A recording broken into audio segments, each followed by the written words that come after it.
अगर याद की बात करो आप, तो जैसे मैंने चैप्टर में भी मेंशन किया है कि और बुक का पहला पेज ये है कि ये बुक मेरे दादी और दादाजी के लिए डेडिकेटेड है। तो बचपन मेरा बहुत ही प्यारा था। मैं गाँव में दादा दादी के पास थी और वो समय बहुत याद आता है जब छोटे बच्चों के साथ खेलना, दादा दादी के साथ रहना। और फिर वो समय भी याद आता है इमोशनल होने वाला कि जब मुझे शहर में लेकर के आए मम्मी पापा दादा दादी के पास से, तो वो चीज़ बड़ी मेरे लिए बहुत कठिन थी। तो बचपन मेरा अच्छा रहा, जब तक मैं दादा दादी के पास थी बड़ा अच्छा था बचपन। बिल्कुल दादी मेरे लिए मतलब सबसे प्रिय हैं आज भी। मैंने अगर लाइफ में सबसे ज़्यादा जो प्रेम किया वो मेरी दादी से ही किया। और जैसा बचपन में उनके साथ जो मेरा समय रहा वो बहुत ही शानदार था। जैसा उन्होंने मुझे पाला-पोसा, जैसे उन्होंने मुझे शिक्षा दी, तो मेरे लिए वो बहुत मतलब मायने रखती है। और दुःख रहेगा इस चीज़ का कि जब वो मेरा सपना पूरा हो रहा था, मैं ओलंपिक मेडल ले रही थी, तो मेरी दादी जी वो नहीं देख पाई। हालाँकि देखा होगा उन्होंने, लेकिन वो एक मलाल अंदर आता है मेरे अंदर कि काश उस समय मेरे दादा-दादी होते, तो उनका खुद कितना गर्व महसूस होता कि मैंने जो है देश का नाम इतने ऊँचे स्तर पर जो है रोशन किया है। शुरुआती दौर में बहुत ज़्यादा डिफ़िकल्टीज़ आई, लाइक जब मैंने रेसलिंग स्टार्ट की तो मैं मात्र 12 साल की थी। और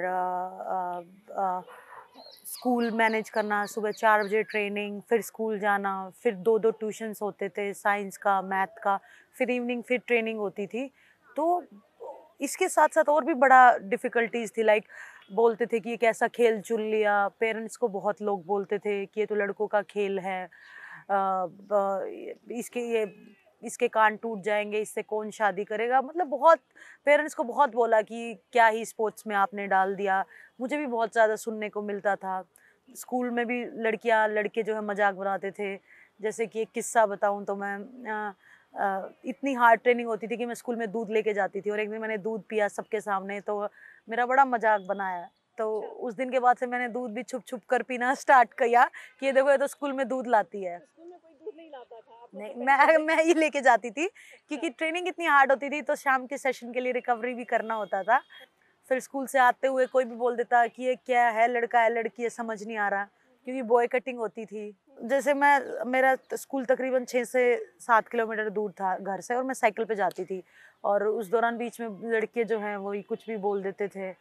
स्कूल में लड़के कुछ भी बोल देते थे, तो वो बड़ा हर्ट करता था कि क्योंकि उस टाइम कोई स्टैंड तो था ही नहीं। अब कुछ भी बोल दे मुझे फ़र्क नहीं पड़ेगा, क्योंकि सोच विकसित हो गई, विचारधारा बहुत ऊपर हो गई कि ये लोग कुछ भी बोलते हैं, बोलने तो कोई फ़र्क नहीं पड़ता। लेकिन उस टाइम पे बड़ा हर्ट करती थी ये बातें कि शायद मैंने कुछ गलत तो नहीं कर लिया है, शायद मैंने गलत गेम तो नहीं चूज़ कर लिया है। लेकिन जब धीरे-धीरे मेडल्स आना स्टार्ट हुए, धीरे-धीरे लेवल बढ़ना स्टार्ट हुआ, फिर कॉन्फिडेंस आना स्टार्ट हो गया कि अब चाहे कोई कुछ भी बोले, अब मुझे फ़र्क नहीं पड़ता है। बिल्कुल था शुरुआत में, जैसे मैंने बताया कि बहुत सारे टॉन्ट सुनने को मिलते थे कि कैसा फ़िज़ीक है, लड़कों जैसी दिखती है। तो मन में ये रहता था कि जैसे और लड़कियाँ जैसे शादी में या कहीं भी जाती हैं, तो वो सुंदर-सुंदर ड्रेसेस डालती हैं, मैं क्या, मैं नॉर्मल टी-शर्ट, पैंट्स और ये डालती थी। तो थोड़ा-सा ये मन में रहा हमेशा से कि शायद मैं अच्छी नहीं दिख रही हूँ, मेरी लुक अच्छी नहीं है। वो एक अंदर थोड़ा-सा मलाल मतलब रहता था कि स्कूल में फंक्शंस होते या घर में कोई किसी का बर्थडे होता या शादी, सगाई, मैं कभी किसी फंक्शन में मतलब गई नहीं। मेरे लिए सबसे इम्पोर्टेंट जब मेडल्स आना स्टार्ट हुए, जब मुझे वैल्यू पता चली, तो मैं सिर्फ़ अपना ट्रेनिंग पे ध्यान रखती थी और मेरे लिए शादी, पार्टी, ये सैक्रिफाइसेज़ कुछ नहीं लगते थे। क्योंकि उस मेडल के आगे सैक्रिफाइसेज़ बहुत छो कोई भी बच्चा स्पोर्ट्स में जाता है तो उसका पूरा फ़ोकस स्पोर्ट्स में हो जाता है। मेरा भी जैसे जब था, तो मैं पूरा मेरा जो फ़ोकस था वो रेसलिंग में था, सिर्फ़ स्पोर्ट्स में मेडल जीतना है। मुझे ये मैंने कभी भी नोटिस नहीं किया कि मेरे फाइनेंस या मेरे पैसे कहाँ से आ रहे हैं, क्या चीज़ किस चीज़ के अवार्ड्स के पैसे आ रहे हैं, किस चीज़ के नहीं आ रहे हैं, तो मैंने ये चीज़ कभी नोटिस नहीं किया। और जैसा कि आपने चैप्टर में मेंशन किया होगा कि जैसे वो फाइट फॉर सत्यव्रत वाले में कि मतलब जो घर वालों ने जो भी किया भाई, अब मेरे अमाउंट के साथ या जैसे भी है, तो घर वाले हालांकि किसी बच्चे के बारे में बुरा नहीं सोचते हैं। उन्होंने शायद सोचा कि इससे बेहतर मिल सकता है, शायद उन्होंने फिर मेरे साथ ऐसा करने की कोशिश किया। तो मैं ये कहना चाहूँगी कि शुरुआत से नॉलेज होना अ अ, जैसे मुझे पता तो था ही कि अवार्ड्स मिल रहे हैं, बहुत सारा अमाउंट आ रहा है। तो जैसे मेरी मैनेजर थी, तो वो बहुत सारे इवेंट्स में मैं जाती थी, तो वो मुझसे पूछती थी कि इस इवेंट का अमाउंट आ गया, या इस इवेंट का आपने जो भी आपका अमाउंट आना था वो, मतलब ये सारी चीज़ें। तो मुझे कभी पता ही नहीं था, वो सब जो है वो सब घर वाले सँभालते थे। तो उन्होंने मुझे बोला कि आप जाके सँभालो, देखो कि कौन-सा अमाउंट आ रहा है, कौन-सा नहीं आ रहा, मुझे अपडेट दो, फिर मैं कंपनी से बात करूँगी। तो मैं फिर उसके कहने से मैं गई और मैंने देखा कि जितना अमाउंट होना चाहिए उतना नहीं था, क्योंकि बहुत सारे इवेंट्स किए थे, हरियाणा गवर्नमेंट ने अवार्ड्स दिए थे, तो वो मेरे अकाउंट में नहीं था। तो वहाँ से मुझे पता चला, शायद पेरेंट्स यूँ सोच रहे थे कि अगर हम इसको इसके पास कुछ नहीं छोड़ेंगे तो शायद अगले के घर वाले ही मना कर देंगे शादी के लिए। लेकिन मैं ये चीज़ मेंशन करना चाहूँगी कि घर वाले किसी के मतलब किसी बच्चे के बारे में बुरा नहीं सोचते। वो ये सोच रहे थे कि शायद इसको और ज़्यादा बेहतर मिल सकता था। लेकिन मैं ये कहना चाहूँगी, शुरुआत में भी तो उन्होंने ही एक्सेप्ट किया था ना सत्यव्रत को। शुरुआत में ही भी तो उन्होंने ही भाई की शादी में बुलाया, लंच पे बुलाया। या तो उसी टाइम मना कर देते, लेकिन बाद में शादी के लिए मना करना वो एक मेरे लिए एक बड़ा थिंग था। पीछे मुझे सबसे पहले रीज़न ये लग रहा था कि घर वाले सोच रहे थे कि मैं हमारी बेटी जो है ओलंपिक मेडलिस्ट बन गई है, तो ये बहुत ज़्यादा डिज़र्व करती है। ये अब उस परिवार में जाने लायक नहीं है। इसको तो पता नहीं कितना अच्छा परिवार और कितना अच्छा फैमिली मिल सकता है, एजुकेटेड फैमिली मिल सकता है। तो शायद वो उनके मन में आया, इसीलिए शायद उन्होंने मेरे साथ ऐसा किया। हालाँकि मेरे लिए कुछ भी फ़र्क नहीं पड़ा, मेरे लिए कोई मैटर नहीं करता थी ये चीज़ें, क्योंकि जब मैंने और सत्यव्रत ने बातचीत स्टार्ट किया तो मेरा कोई अचीवमेंट्स नहीं था। सत्यव्रत बहुत भारत केसरी था, वो यूथ ओलंपिक मेडलिस्ट था, तो उसके पास काफ़ी अचीवमेंट्स थी। तो उस टाइम पे तो उसने नहीं सोचा कि मैं अपने से छोटे लेवल पे क्यों जाऊँ। तो मेडल आने के बाद घरवालों ने सोचा कि शायद वो लेवल इसका और ऊपर बढ़ गया, इसीलिए उन्होंने ये सब। एक्चुअली हम 8th स्टैंडर्ड थे से सेम स्कूल में थे, वैश पब्लिक में। वो मुझे जानने लगे थे क्योंकि मेरी अचीवमेंट थोड़ी शुरुआत में ही आने लगी। मैंने 12 साल में कुश्ती शुरू किया, 14-15 से ही मेरी अचीवमेंट्स आना स्टार्ट हो गई। तो स्कूल के स्टेज पे फेलिसिटेशन हो रहा था मेरा। तो जब वो नीचे खड़े थे तो उन्होंने बाद में बताई ये सारी चीज़ें मुझे कि मैंने तुझे देखा था, तुझे अवार्ड मिल रहा था, कि मेरे स्कूल में एक लड़की रेसलिंग करती है। ये चीज़ें बाद में जब हमारी बातचीत स्टार्ट हुई 2013 के एंड में, 14 में, जब उन्होंने मुझे बताया कि मैं तो जब से तुझे जानता हूँ, फिर मुझे पता चला कि हाँ, हम सेम स्कूल में थे और सेम सिटी से रोहतक। तो और हमारी जो बातचीत है वो 13 में स्टार्ट हुई, 13 के एंड में, और फिर हम दोनों इंटरनेशनल टूर्नामेंट जाना स्टार्ट हुए, फिर वहाँ मुलाकात होना स्टार्ट हुई। तो ऐसे ही धीरे-धीरे जो है वाक़या ये था कि जैसे शादी हो गई, घर वालों ने शादी अच्छे से कर दी और मैं चली गई। तो मेरा तो जो सब सब था, वो गाड़ीज़ थी, वो सब घर में रह गई थी। तो सत्यव्रत के पास स्विफ्ट डिज़ायर थी और मैं ये उम्मीद कर रही थी कि कहीं भी फंक्शंस में जाऊँ, इवेंट्स में जाऊँ तो थोड़ा-सा, मतलब हालाँकि वो भी मेरे लिए कोई कम नहीं था, क्योंकि मैं बहुत मध्य परिवार से थी और बहुत चीज़ों की किल्लत भी महसूस की हैं लाइफ में, लेकिन हालाँकि वो भी कम नहीं था। लेकिन यूँ है, अगर जो गाड़ियाँ मुझे गिफ्ट मिली जैसे बीएमडब्ल्यू या और भी, अगर वो मेरे पास उस समय होती तो बेहतर होता। हालाँकि बाद में घरवालों ने मुझे बीएमडब्ल्यू दिया भी। मेरा पसंदीदा दाव डबल लेग अटैक था। हाँ, मैं डबल लेग अटैक, मतलब फ़ेमस था कि हाँ, साक्षी डबल लेग अटैक करती है। बाकी दाव तो रेसलिंग में इतने हैं कि आप मतलब कहीं से भी आप लगा सकते हो, टो से लेके हेड तक कोई भी दाव आप कहीं से भी लगा सकते हो। तो ये थोड़े कुश्ती के टेक्निकल नाम हैं। हाँ, एक्चुअली जैसा कि मैंने बुक में मेंशन किया, पेरेंट्स ने कभी भाई-बहन में कोई फ़र्क नहीं समझा, मेरे में और मेरे भाई में कभी कोई फ़र्क नहीं समझा। मुझे कैसे एक जो बोला जाता था कि लड़कों का स्पोर्ट है, उसमें डाला, कितना सपोर्ट उन्होंने किया। इस चीज़ से मैं कभी मना नहीं कर सकती कि उन्होंने मुझे ओलंपिक मेडल तक पहुँचाया। उन्होंने बहुत, मतलब अपना पूरी मेहनत डाल दी मुझे ओलंपिक मेडल तक पहुँचाने के लिए। लेकिन जो और लोग थे ना, वो बड़ा भेदभाव करते थे, लाइक रिलेटिव्स थे, जैसे मैंने मेंशन किया कि नाना-नानी के वहाँ जाती थी तो सब उसको ज़्यादा प्यार करते थे और मेरे को ऐसा निग्लेक्ट सा दिखाते थे। कितनी छोटी थी आप उस वक़्त? मैंने वही अराउंड जैसे 12 साल में कुश्ती शुरू किया, उससे पहले भी जाते थे, लेकिन 12, 13, 14 तो उस समय दिल को वो लगता हाँ, वो बड़ा मतलब हर्ट करती थी उस चीज़ें मुझे। लेकिन जब मेडल्स आना शुरू हुए ना, तो उन्हीं का रवैया और वो सारी चीज़ें चेंज हो गई। अभी वही लोग इतना प्यार करते हैं, बुलाते हैं कि कभी आए तो हमें फ़ोटोज़ खिंचवाने हैं। तो ये चेंजेज़ मैंने अपने लाइफ़ में देखे हैं कि मतलब बिना अचीवमेंट्स के लड़का-लड़की में आप लोग भेदभाव करोगे और अचीवमेंट आने के बाद लड़की क्या कुछ और रूप हो जाता है उसका। तो वो है बचपन की कुछ यादें, शुरुआती दौर की, जो बड़ा हर्ट करती हैं। नहीं, रेसलिंग में नहीं, कोचेज़ प्रॉपर ट्रेनिंग कराते थे, मैंने लड़कों के साथ भी ट्रेनिंग किया। हालाँकि जब मैंने कुश्ती शुरू किया तो हम 3 से 4 लड़कियाँ वहाँ अखाड़े में थी बस। लड़कों के साथ ट्रेनिंग करते थे, उनके साथ मैचेज़ खेलते थे।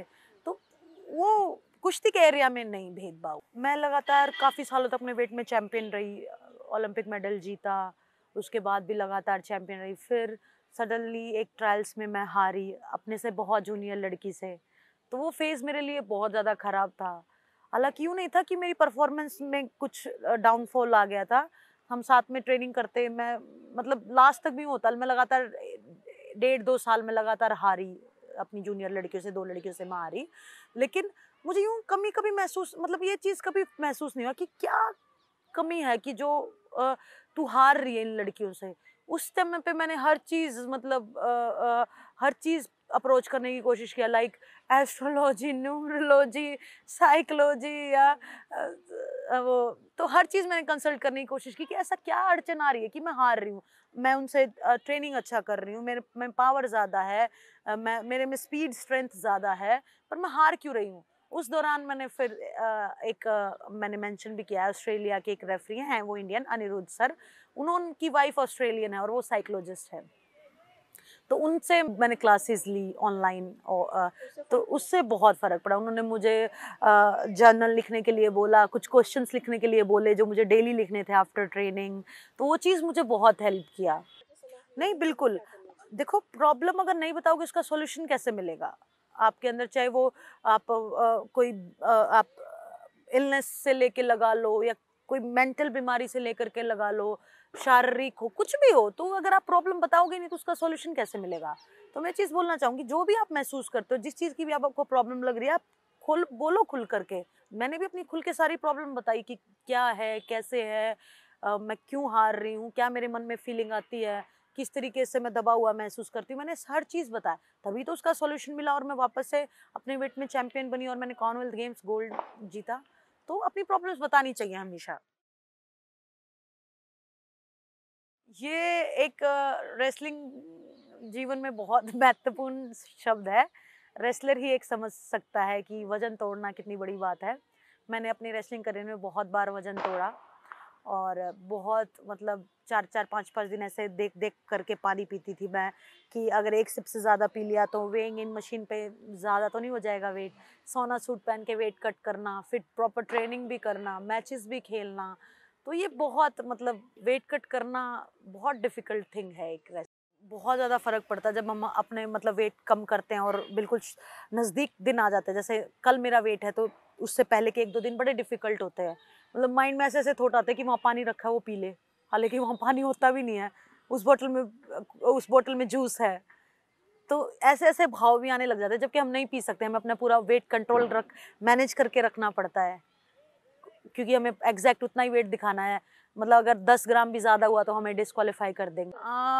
मैं हालाँकि मैं कमेंट्री में थी, मैं उसके मैचेस की कमेंट्री कर रही थी। उसने पहले एक जापानीज़ रेसलर को हराया जो कि कभी किसी से इंटरनेशनल स्टेज पे हारी ही नहीं थी, यूई सुसाकी, और मैं कमेंट्री में थी। तो उसके जीतने के बाद तो मुझे ये हो गया था कि इसका गोल्ड आएगा पक्का, क्योंकि एक वही लड़की थी जिससे विनेश हार सकती थी, लेकिन उसने उसको हरा लिया था। लेकिन मैं ये भी साथ-साथ सोच रही थी कि वो अपने वेट से 53 उसका वेट में वो खेलती थी, लेकिन वो पहले ही ऑलरेडी बुक हो गया था, तो वो 50 में गई रिस्क लेके कि नहीं, मुझे ओलंपिक मेडल चाहिए, चाहे मुझे कौन से भी वेट में खेलना पड़े। तो मैं ये उस दौरान ये सोच रही थी कि वो रात उसके लिए कितना डिफ़िकल्ट रही होगी। मेरी उससे बातचीत भी हुई और सब हुआ, तो देखो सारी रात ट्रेनिंग करना, सोना सूट पहनना और बॉडी इतना डिहाइड्रेट हो जाना, और उस टाइम पे हमें ये सब फ़ील आता है कि हम क्यों कर रहे हैं ये चीज़? किस चीज़ के लिए कर रहे हैं? अपने शरीर के साथ इतना गंदा खिलवाड़ क्यों कर रहे हैं?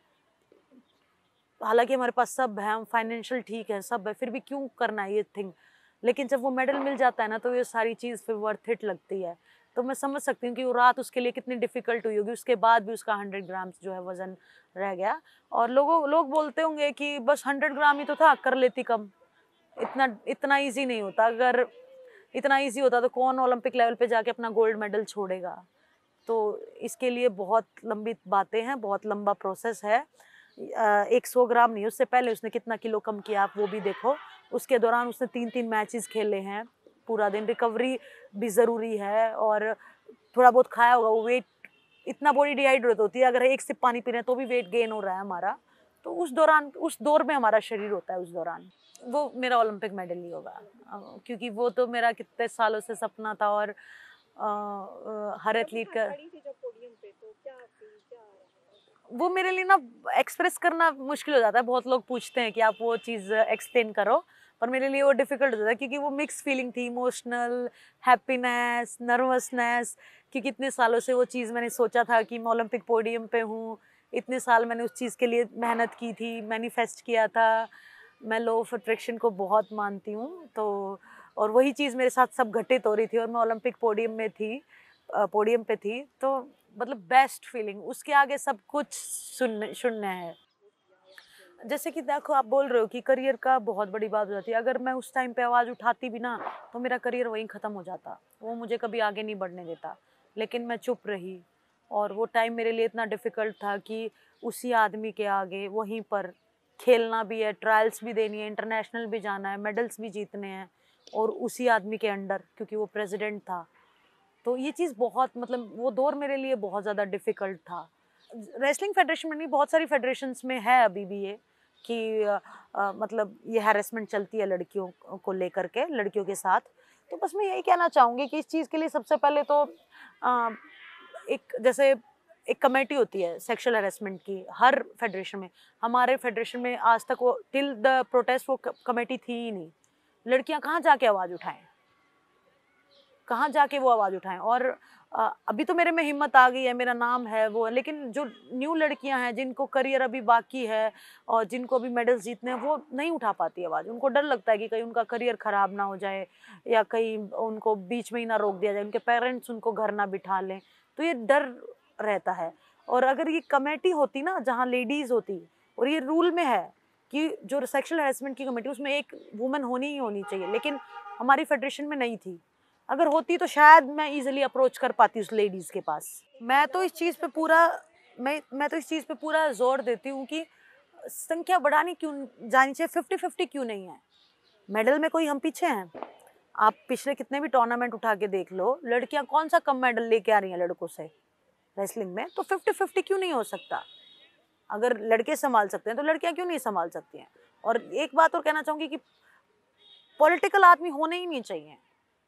खेल को खिलाड़ी संभाले, पॉलिटिकल आदमी अपने पॉलिटिक्स संभाले।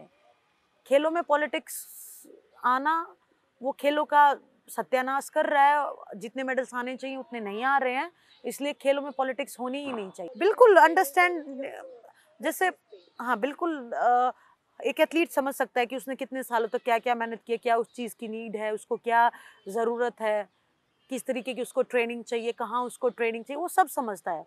तो अगर खिलाड़ी होंगे फेडरेशंस में तो क्यों नहीं फेडरेशन अच्छा, अब बहुत अच्छे से काम कर पाएगी, खिलाड़ियों की, रेसलर्स की समझ पाएगी। बबीता फोगाट एंड तीरथ राणा, तो उन्होंने ये प्रोटेस्ट की परमिशन ली थी कि ठीक है आप प्रोटेस्ट करो।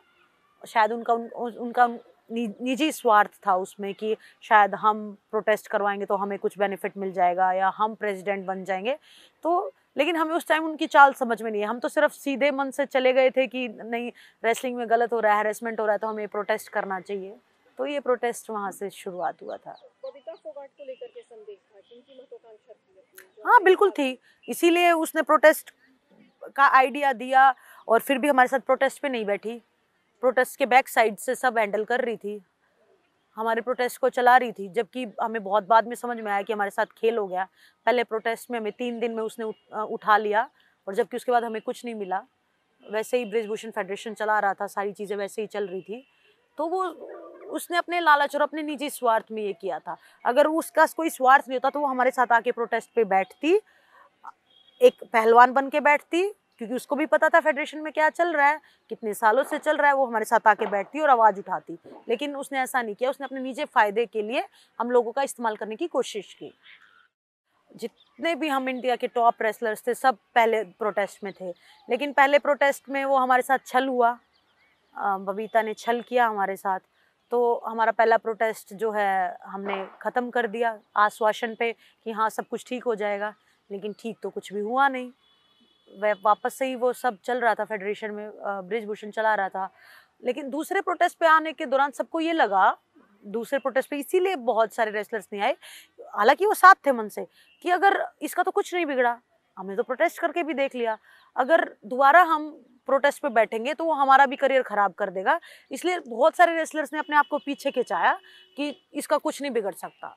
हाँ, बहुत ताकतवर है ब्रिजभूषण, पता था हमें, लेकिन इतना ताकतवर है ये हमें नहीं पता था कि हम उसका कुछ नहीं बिगाड़ पाए 40 दिन रोड पे सोने के बाद भी। उस दिन तो हम लिटरली मतलब वो पूरा दिन ही हम मतलब रोए थे कि मतलब एक तो फेडरेशन वापस से उसके हाथ में चली गई, फेडरेशन के इलेक्शंस थे और ऊपर से वो उसका बेटा बोर्ड लेके खड़ा है कि दबदबा है, दबदबा रहेगा। मतलब लड़कियों का हैरेसमेंट चल रहा है, हम 40 दिन रोड पे घिसट रहे हैं, आवाज़ उठा रहे हैं, और उसके बाद भी उसी की फेडरेशन बन रही है और वो ऊपर से बोल रहा है कि दबदबा है, दबदबा रहेगा। मतलब मैं हैरेसमेंट करता हूँ और मैं करता रहूँगा, मतलब ये उसका मैसेज था। तो ये चीज़ बहुत हर्ट की थी। तो फिर जब वो फेडरेशन वापस आई तो मैंने भी डिसाइड किया कि मैंने रेसलिंग नहीं करनी, अब मैं इन आदमियों के सामने रेसलिंग नहीं कर सकती।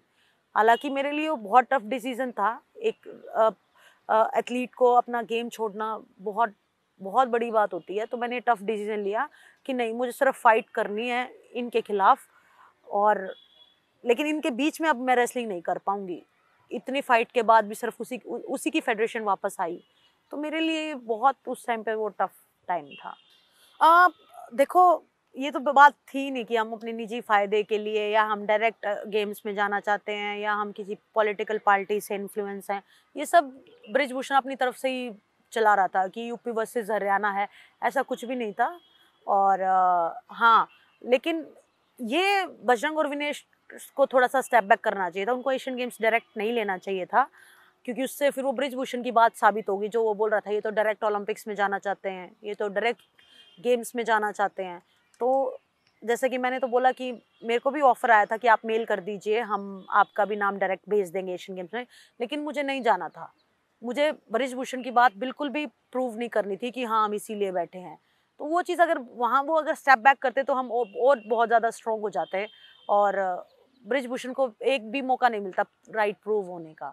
क्योंकि हम मेडल गंगा में बहाने गए थे, क्योंकि इतने दिन रोड पे सोने के बाद भी कोई हमारी सुनवाई नहीं हो रही थी। हम लगातार अपील कर रहे थे कि हमारी बात सुन ली जाए, फेडरेशन ठीक कर दिया जाए। क्योंकि जब हमने प्रोटेस्ट किया तो हमको यूँ था कि हर चीज़ सेक्रीफाइस करने के लिए तैयार है, हर चीज़ हम दाव पे लगाने के लिए तैयार है, चाहे वो मेडल हुआ या नौकरी हुआ या कुछ भी हुआ, जान तक भी हमने दाव पे लगा दी थी कि कुछ भी हो सकता है। तो हमें यूँ हुआ कि अब एंड यही है कि जो हमें सम्मान है, हमें ये सम्मान चाहिए ही नहीं। हमें इस तरीके का सम्मान नहीं चाहिए कि देश को इतना सम्मान दिलाने के बाद भी हमारी बात अगर नहीं सुनी जा रही तो हमें नहीं चाहिए। तो वो हम अपना जो मेडल्स थे वो सम्मान गंगा में बहाने जा रहे थे, और वहाँ तुरंत ही फ़ोन आता है कि रुको रुको रुको, आपकी सब बात मान ली जाएगी, आप थोड़ी देर वेट करो और बस फैसला आने ही वाला है और सब कुछ ठीक हो जाएगा। हमने वेट किया, हमें क्या पता था वेट इसीलिए किया जा रहा है कि टिकट जी आएंगे और हमारे मतलब मेडल जो है वो ले लेंगे। लेने के बाद अगर कुछ हो जाता, अगर वो हमारी हेल्प करते और फेडरेशन ठीक हो जाती तो हम मानते कि हाँ हमारे मेडल्स भी बचा लिए और फेडरेशन भी अच्छे से अच्छा, फेडरेशन के लिए भी अच्छा हो गया।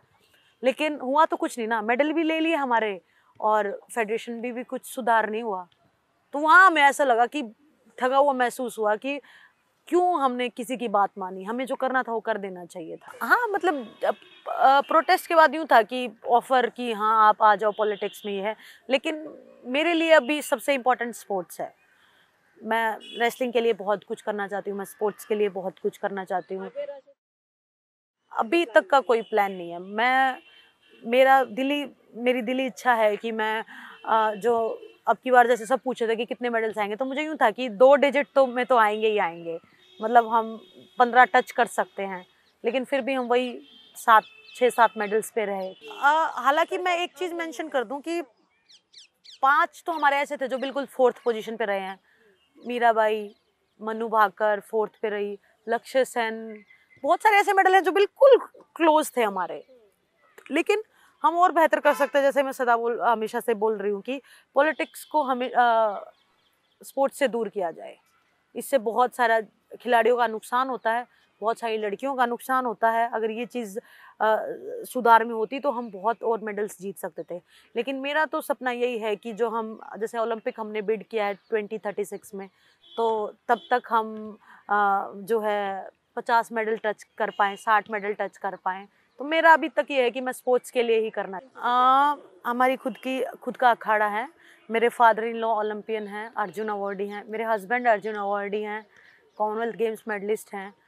इंडिया में हम एक ऐसा इकलौता परिवार है जिसमें 3 नेशनल अवार्ड्स हैं, अर्जुन अवार्ड्स हैं। तो मतलब एक घर में 3-3 अर्जुन अवार्ड होना बहुत बड़ी बात हो जाती है।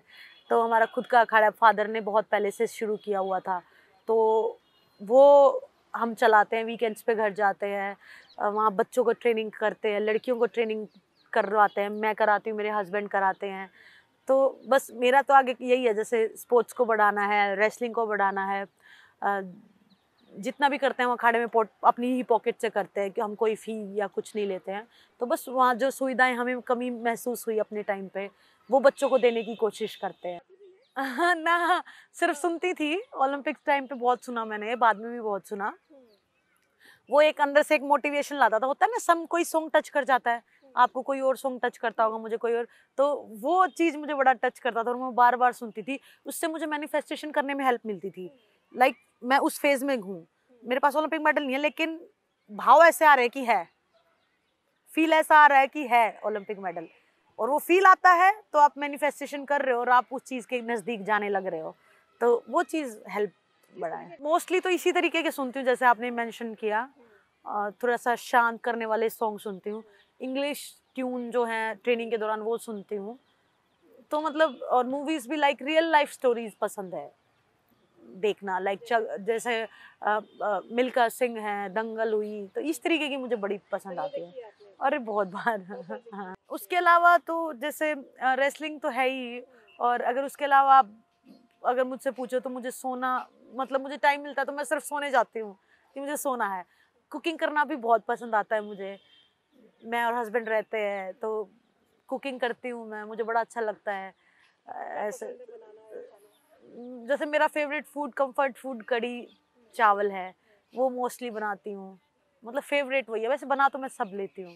बहुत बहुत धन्यवाद। Thank you. आपसे बात करके बहुत अच्छा लगा, आपने खुल के सारे सवालों के जवाब दिए। Thank you. आप देख रहे हैं सौगंध टीवी, सौगंध वतन की।